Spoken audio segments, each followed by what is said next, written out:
Let's talk about inflation. What is it and how does it affect your wallet? My name is Andres. This is the Strong Family Money Show where I help dads improve their fitness, their finances, and their family. Inflation. It's been all over the news. Every day there's an article, a news article about it, telling you how much it's increased, how bad it is, how much money it's costing you. What is inflation, right? What does that exactly mean?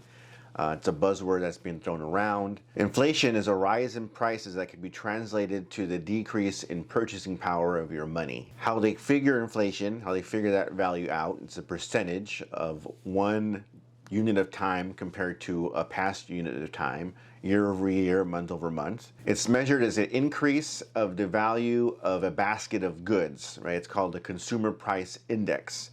This basket of goods contains over 94,000 goods in 200 categories, and it takes into consideration food, energy, transportation, and apparel. Around 36,000 consumers are surveyed to come up with this number, and it's expressed in a percentage. Positive percentage means it's an increase, and an increase means your currency effectively buys less of that basket of goods as compared in prior periods. So what causes inflation? There are a few agreed upon criteria that cause inflation. Printing and giving away money to citizens, which is what we experienced here in the past few years due to the COVID-19 pandemic. Lots of stimulus checks have been sent out, and interest rates to get money on loans was at an all-time low, which encouraged people to take out and borrow money. So there was a flood of cash that was put into the economy. That's probably the main reason why we have inflation currently. Sometimes countries illegally devalue their currency, loaning new money into existence. So again, flooding the market with currency are the main factors that contribute to inflation. So there are three types of inflation. There is demand pull inflation.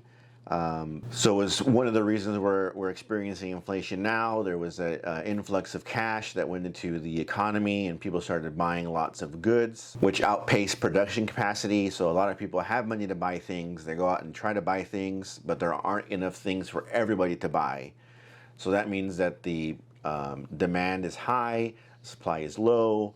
So prices now tend to go up. There's also cost push inflation, which is the cost to manufacture things increases for the manufacturers, and they in turn add that price into the cost of their goods, which also contributes to higher prices when you go buy things. And finally, there's built-in inflation. Built-in inflation is when there is inflation going on in the economy.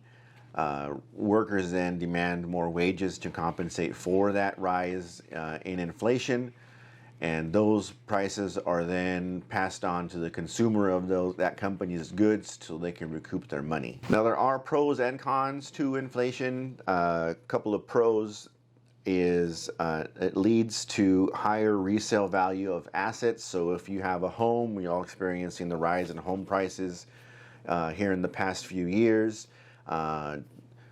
If you own stocks, so those are a hedge against inflation. So the value of doing business goes up. Supply of houses is not enough to keep up with demand.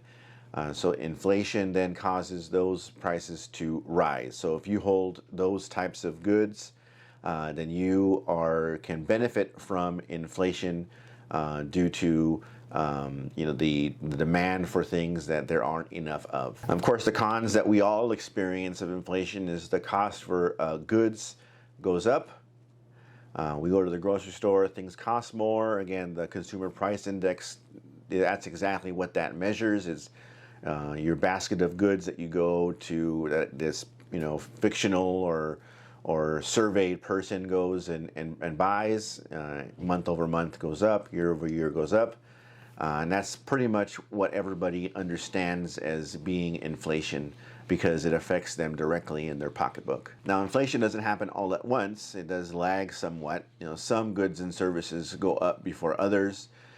So you have this influx of cash. supply is then low of certain things because demand is so high compared to the demand. So then companies have to scramble to try and make more goods, but their supply is low on the raw materials they need.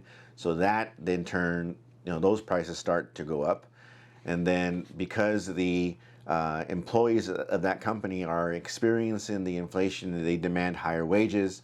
And if the employer then gives them those wages, that's factored into the price of their goods. So it's a three-tiered, could be a three-tiered lag in inflation. So that's why sometimes when the government does things to stave off inflation, it takes a long time for people to feel those that change, because there are lots of things that have to happen and change and go down in order for everyone to see that what was done to reduce the inflation is actually doing its job. So controlling inflation, the government tries to control inflation. We hear here pretty recently the Fed has been in the news quite often raising interest rates, which is then making it more expensive to borrow money.